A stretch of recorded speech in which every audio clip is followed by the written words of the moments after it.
how to design your business. The first question you ask is, who is it for? Now, this is where a lot of people get stuck, and it's because they overcomplicate it. It doesn't have to be, it can be very easy. You want people who have a shared interest with you, they have the same goal as you, or they have the same problem to solve. And so an easy way to think about this is scratching your own itch. Because right now, if there's a problem that you're trying to solve, whether it's like, I want to learn how to day trade, or I want to learn how to flip houses, or I want to learn how to paint, or I want to learn how to play ping pong, all of these things are things that you might be inherently interested in.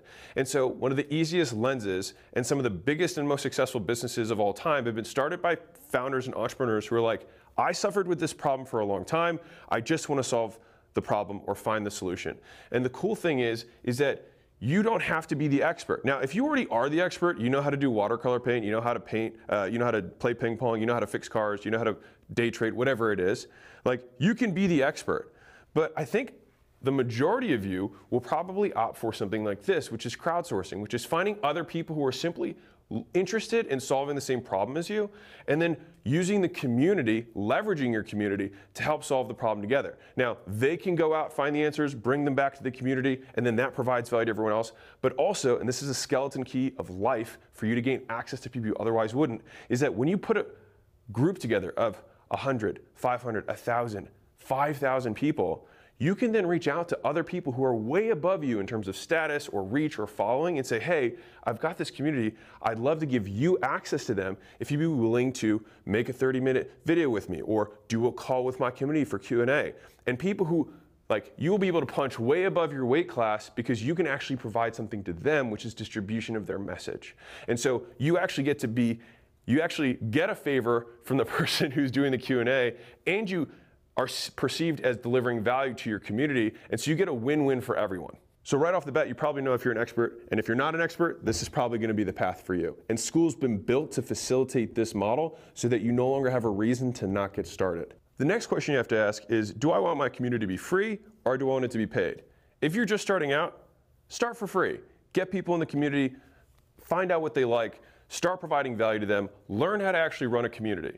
And then at any point, when you feel confident enough that you can provide value to an audience and that audience in of itself is valuable, you can flip it to paid. And so the nice thing is that this is an irreversible decision. You can start here and then eventually move to paid when you feel confident. And if you're already confident that you can provide value to an audience, you can start at paid right up front. So now that you know who you're going to be solving problems for, people who have the same interests, problems, goals as you, you're scratching your own itch, you're figuring out whether you're going to go crowdsourced if you don't know what to do, expert if you already do, free if you're not as confident, paid if you already are.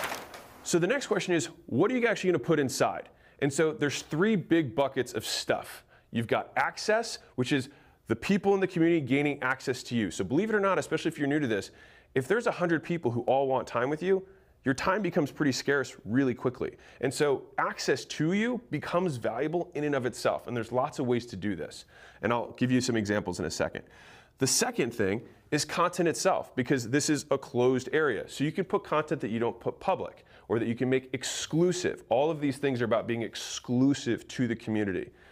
The third is events. Now, events can be digital, they can be in person, so you can do a wide variety of types of events. It can be with lots of people, it can be with very small people. It could be going on a hike, or it could be doing a big digital conference. Any of these things fit within what you could put inside.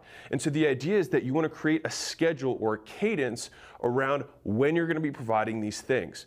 And so, for example, for access, it might be a Q&A call with you, but it might also just be giving access to people that your community doesn't otherwise have access to. And so if I were fixing cars as my group, because that was what I was into, then I would find a master mechanic or something like that, or who worked on this really type of historic car, ask them to do a Q&A with my community. Now, if one of my community members just tried to reach out to that guy, he probably wouldn't respond. But if I've got 2,000 other mechanics or people who are interested in cars, he probably would. And so they would gain access to people they otherwise wouldn't.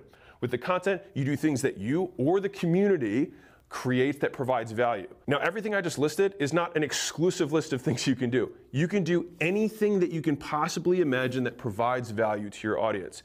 And so, two easy questions to think about this is, if you're scratching your own itch, what do you think is epic? If you're like, man, it'd be so epic if this happened, that's a great place to start for value you can provide to your community. The other way to do this is just ask them, hey guys, What do you think would be cool? And remember, you now have the collective asking power of the whole community, and you are their champion to go ask on their behalf. And so don't take that responsibility lightly, and you'll be amazed at what doors can open. Now, what actually provides value? Because people throw this word around a lot. So what makes a community valuable?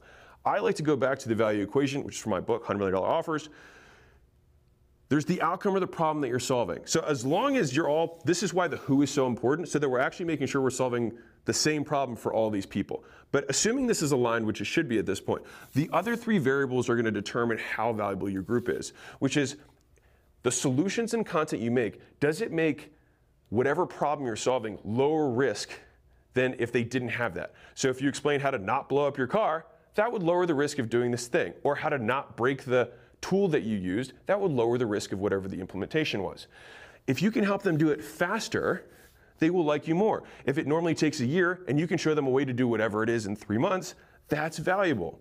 And if you can do it in a way that doesn't make them stop doing the stuff that they like doing or start doing stuff they hate doing, the effort and sacrifice, then they'll like you more. You'll be providing value. And so whenever you're thinking about the content or the access or the events, this should always be the underlying goal. How can I make it less risky for my audience? How can I make it faster? And how can I make it easier? So if you choose to start for free, one of the big things I want to emphasize is that you can start here and then eventually switch to paid when you have more confidence. And that could be in month 2 or month 3 or month 6, because you should see this as you're building an audience, and that audience is the most valuable asset you have and that you will have over time. And so don't worry about this month, next month, the month after. It's about building that asset. And if it takes a little bit of time, welcome to business. But once you have that asset, you can pretty much get yourself set up financially for the rest of your life. And so I'm all about doing things fast, but I'm more about doing them right. And so you can start free and in a couple months switch to paid. And when you do switch to paid, have so much more momentum that you can skyrocket to the top and win. Because if you start your community that's paid with 1,000 members already in it, for example, and then you have paid people who come in later, you already have this super lively community that there's valuable people, there's great contributors. It's kind of like showing up to an empty party versus showing up to a party that's already rolling. Early on in the night at the club, they let people in for free, and then at past a certain point, once there's enough people, they start switching and paying for tickets to buy in. Right? Same idea, just done digitally. And so you can do it either way, but don't be ashamed or don't be worried about starting for free because you're like, when am I going to go to paid?